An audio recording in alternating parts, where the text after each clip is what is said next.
আসসালামু আলাইকুম, আপনাকে শুভেচ্ছা। আসলে আমরা যেই কাজটা করছি ভোকাবুলারি পড়ছি। ভোকাবুলারি পড়ার পদ্ধতি কি? আমরা মূলত ডেমন ধরে আগাচ্ছি। কি ধরে আগাচ্ছি? এইখানে যে ধাতুটা ধরে আগাবো এটা হলো ডেমন ডেমন ডেমন ডেমন। দেখেন নিচের শব্দটা দেখতে অনেক বড়, এই শব্দটার বিশ্লেষণ আমি পরে করব। কিংবা এখন আমি এই ডেমনটাকে যদি ধাতু ধরি, সাধারণত আমি আমার বই যেটা পাবলিশ করব যেখানে বলেছি স্পিরিট অর্থ দেবে কিংবা ডিভাইন পাওয়ার অর্থ দেবে।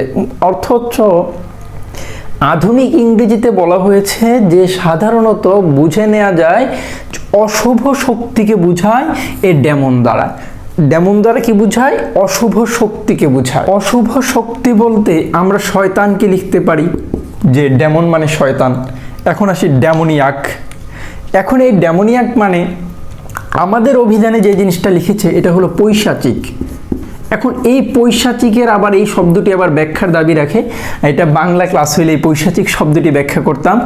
তার মানে ডেমোনাইজ কিংবা ডেমোনিয়াকেলি, এইভাবেও আপনি শব্দগুলি বানাতে পারেন। এখন আমি আপনাকে যদি বলি শয়তান কিংবা পৈশাচিক যারা, এরা ডেমোনাইজ। ডেমোনাইজ মানে এই আই জেড ই দ্বারা সাধারণত আমরা বুঝছি শব্দটা ক্রিয়াপদ হিসেবে ব্যবহার হচ্ছে। তার মানে ডেমোনাইজ মানে একজন পশুর মতো মানুষ কিংবা একজন শয়তানের যে কাজ, এটা হলো নিশ্চয়ই মূল যে কাজ এই কাজ করবে না। তার মানে ডেমোনাইজ শব্দের অর্থ আমাদের অভিধান বলছে চক্রান্ত। তার মানে চক্রান্ত কিংবা ষড়যন্ত্র আমি লিখতে পারি। এখন আসি প্যান্ডোমিনিয়াম।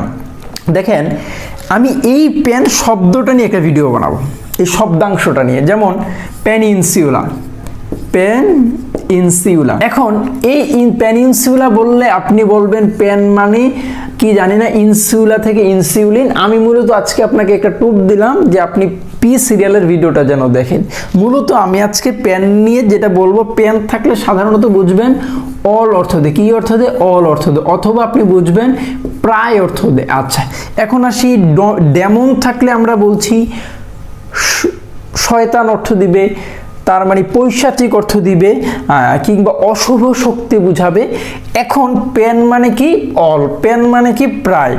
প্রায় পৈশাচিক, প্রায় ষড়যন্ত্র, প্রায় চক্রান্ত, প্রায় শয়তান, এমন অর্থ দিচ্ছে।